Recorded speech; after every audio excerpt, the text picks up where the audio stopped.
कृपा करके क्या करना, मुझको अपना लेना। 3 बातें ध्यान में रखना, 3 समय ध्यान में रखना। एक भूतकाल का समय बीत गया, कोई कुछ कर नहीं सकता, बीत गई सो बात गई। जो बीत गया उसकी चिंता छोड़ दो। उसके बाद वर्तमान है, वर्तमान असल में है नहीं। जो पल बीत गया सो अतीत है, और जो नहीं बीता है वो भविष्य है। वर्तमान तो एक रेखा मात्र है, कुछ नहीं। जो शब्द मैंने बोला उससे पहले का समय, जो शब्द मैंने बोला उसके बाद का समय, दोनों अलग अलग कर दिए जाए तो बीच में कुछ नहीं बचेगा। वर्तमान है भी नहीं और भविष्य आया नहीं। जो आया नहीं उसकी चिंता क्या करनी है, जब आएगा तब देख लेंगे। भूतकाल सोचना नहीं, चला गया। वर्तमान है नहीं इसलिए सोचना नहीं, और भविष्य जब आएगा देख लेंगे। कैसा होगा भविष्य पता नहीं, अच्छा होगा बहुत अच्छी बात है, नहीं अच्छा होगा तो अच्छी बात है, पर जीना वर्तमान में चाहिए। भगवान का एक फरमान है बड़ा सुंदर, आपके लिए, हम सब के लिए।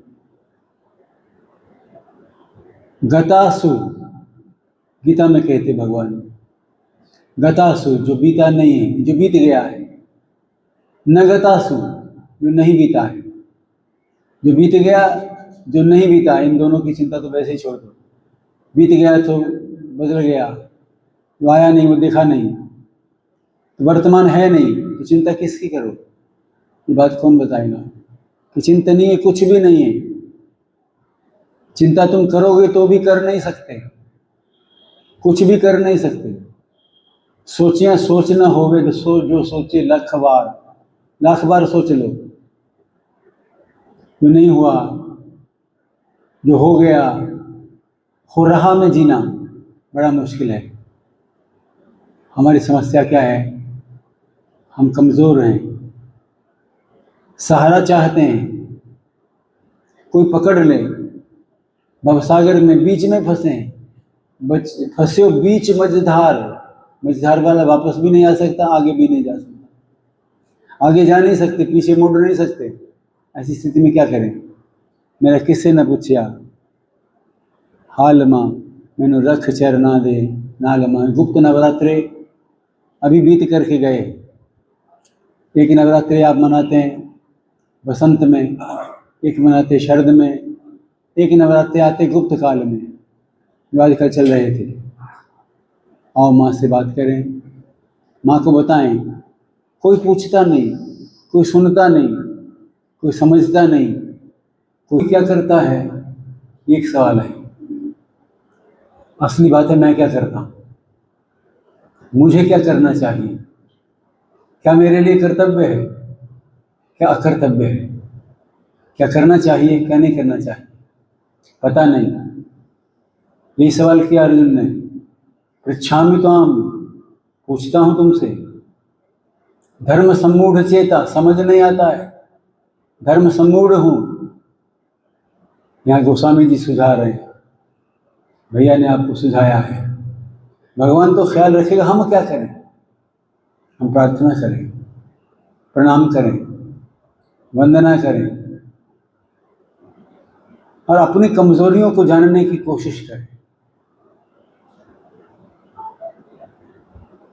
वंदे बोधमयम, वंदना करें। वंदे बोधमयम नित्यम गुरु शंकर रूपिणम, नित्य वंदना करें, प्रणाम करें, जय जयकार करें, हर पल पर जय जयकार करें। अगर कुछ पाना है वंदना करें, स्तुति करें। हर ग्रंथ में सबसे पहले जिसको मंगलाचरण कहते हैं, इसी की बात करी गई है। छोटी से छोटी रचना हनुमान चालीसा है, उससे और छोटे चले जाएं तो अष्टक हैं। चालीसा में फिर कुछ चौपाइयाँ हैं, कुछ दोहे हैं, सप्तशती है, श्लोक हैं, गीता है, श्लोक हैं। इससे भी छोटा अष्टक, केवल 8 पद।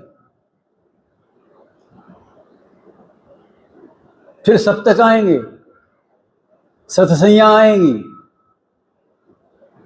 केवल 8। पहला फिर वही बात, ओम जय जगदीश हरे। जय जयकार करना ही पड़ेगा अगर कुछ पाना है तो। सब देवता मिलकर के गए, आप तो, हम तो मनुष्य हैं, हमारी तो बात क्या है, बिसात क्या है। देवता गए, बड़ी मुसीबत में है, भगवान दूर कर दो। सुझाया किसने है रास्ता? भगवान शंकर ने, कि चलो चलते हैं नारायण के पास, फरियाद सुनाते हैं। रावण ने बहुत सताया है, फरियाद में जाकर के क्या कहेंगे? कहां से शुरू की फरियाद? भगवान की फरियाद कहां से शुरू हुई? देवताओं ने की। देवता खुद समर्थ हैं, देवताओं की आप उपासना करते हैं, कभी शनिदेव की, कभी सूर्यदेव की, कभी चंद्र की। 33 करोड़ देवताओं की आप वंदना करते, देवता किसकी वंदना करते हैं? भगवान शंकर ने सुझाया है। और भी जहां जहां कोई प्रसंग आया है, ये बात चली है। प्रार्थना कहां से शुरू हुई? जय जय सुरनायक, जयकार से। ये सच्चियां ज्योता वाली माता तेरी सदाई जय। जय जय श्री सीताराम। चालीसा भी उसी से शुरू कर रहे हैं। जय हनुमान, फिर एक से गुजारा नहीं चला, एक बार जयकार करने से बात नहीं बनी। जय जय जय हनुमान गोसाई 3 बार, कहीं 2 बार। जय जय सुरनायक, जन सुखदायक, जन को सुख देने वाले परमात्मा की जय हो। उसकी वंदना करें, उसकी स्तुति करें। गुरबानी में तो पूरा प्रसंग अकाल उस्तक, उस अकाल पुरुष की स्तुति, उसके गुणों को गाना। गाने से क्या मिलेगा? आप रोटी रोटी रोटी रोटी कहते रहें तो रोटी मिल जाएगी क्या? स्वामी दयानंद जी महाराज पूछते हैं 11वें अध्याय में सत्यार्थ प्रकाश के। आप रोटी रोटी रोटी करे जाएं तो रोटी मिल जाएगी क्या? नहीं मिलेगी। क्या करना पड़ेगा? आटा छानना पड़ेगा, फिर भिगोना पड़ेगा, गूंदना पड़ेगा, गूंदना पड़ेगा, फिर बेलना पड़ेगा,